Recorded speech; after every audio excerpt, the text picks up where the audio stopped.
اگه این روزها حس میکنی بیشتر دلت میخواد تنها باشی، اگه حوصله جمع، مهمونی یا حتی یه تماس ساده رو نداری، اگه بودن با آدمها بیشتر از این که خوشحالت کنه خستت میکنه، یا حتی ترجیح میدی با پت خونگیت، یه کتاب یا فقط سکوت وقت بگذرونی، بدون که تنها نیستی. خیلی‌ها مثل تو هستن. تحقیقات جدید نشون میده توی یه مطالعه بزرگ روی 7000 نفر بیش از 60% آدم‌ها بعد از تجربه منفی اجتماعی خودخواسته جمع رو ترک کردن. اما سوال مهم اینه، این میل به تنهایی همیشه خوبه یا بعضی وقتا میتونه هشدار باشه؟ تا آخر این ویدیو میخوایم بفهمیم چرا این حس میاد، کی طبیعیه و کی باید مراقب باشی. و آخرش نکته طلایی برات دارم که میتونه تنهایی رو به یه ابزار قوی برای رشد خودت تبدیل کنه. پس آماده باش تا 10 دلیل علمی و روانشناختی میل به تنهایی رو با هم بررسی کنیم و بفهمیم کدومش سالمه، کدومش هشدار و چطور میتونی از این تجربه بیشترین استفاده رو ببری. خب بریم 10 تا علتی که گفتم رو با هم مرور کنیم. مورد اول، محافظت ذهن بعد از ضربه عاطفی هست. خیانت، قضاوت یا اینکه آدم‌ها پشت سرت حرف بزنن باعث میشه ناخودآگاه جمع رو کنار بذاری.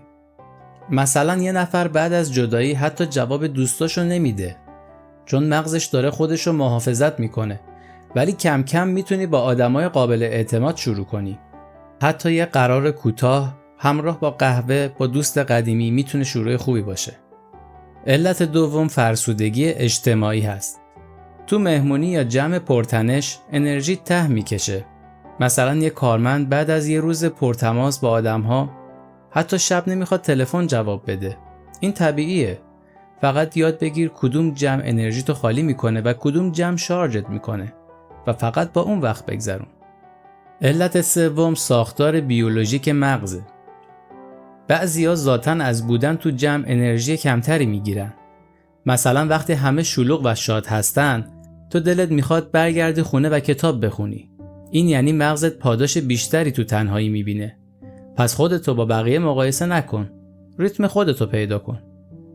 علت چهارم، نیاز به ریکاوری ذهنی. بعد از یه روز شلوغ، تنها بودن مثل شارژ دوباره است. مثلا یه دانشجو بعد از کلاس‌های طولانی میره پارک قدم میزنه تا ذهنش سبک بشه. خوبه اینو در نظر بگیری، ولی مراقب باش به فرار دائم تبدیل نشه. دلیل پنجم، تجربه‌های منفی گذشته است. یه خاطره تلخ از جمع یا رابطه ذهنو شرطی میکنه که دوری بهتره. مثلا کسی که تو جمع مسخره شده بعدش همیشه فاصله میگیره. کم کم خاطرات خوب بساز. حتی با یه جمع 2 نفره شروع کن. اگه تا حالا حس کردی این دلایل بهت میخوره، یه لایک بزن که هم بهم انرژی بدی، هم یوتیوب این ویدیو رو به آدمای بیشتری نشون بده. دلیل ششم، ویژگی شخصیتی درونگرایی. درونگراها انرژیشون رو از تنهایی میگیرن. اگه تو هم اینجوری هستی، بدون که مشکل شخصیتی نیست، یه سبک زندگیه. خودتو با بقیه مقایسه نکن. خودت باش و احترام بذار به نیازت.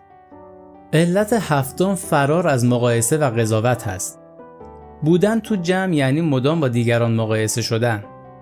خیلیا ترجیح میدن دوری کنن تا آرامش پیدا کنن. راهکارش اینه، جمع‌هایی که توش رقابت مذموم نیست انتخاب کن و مرز بذار. هشتمین دلیل، وابستگی جایگزین. بعضیا میگن با سگم یا کتابم خوشبختم. چرا برم جمعی که خستم میکنه؟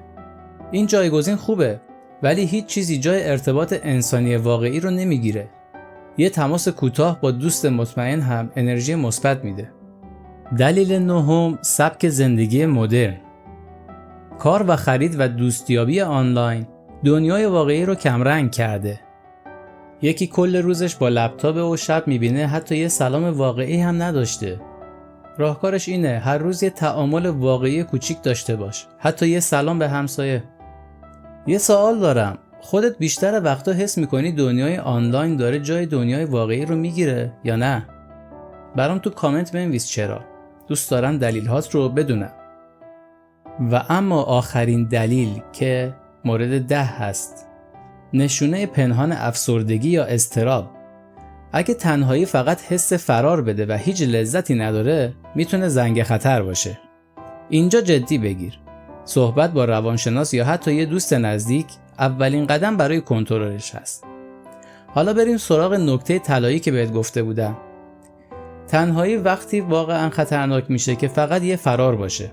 ولی اگه تبدیلش کنی به یه ابزار آگاهانه برای رشد خودت، نه تنها آسیب نمیبینی، بلکه قوی‌تر هم میشی.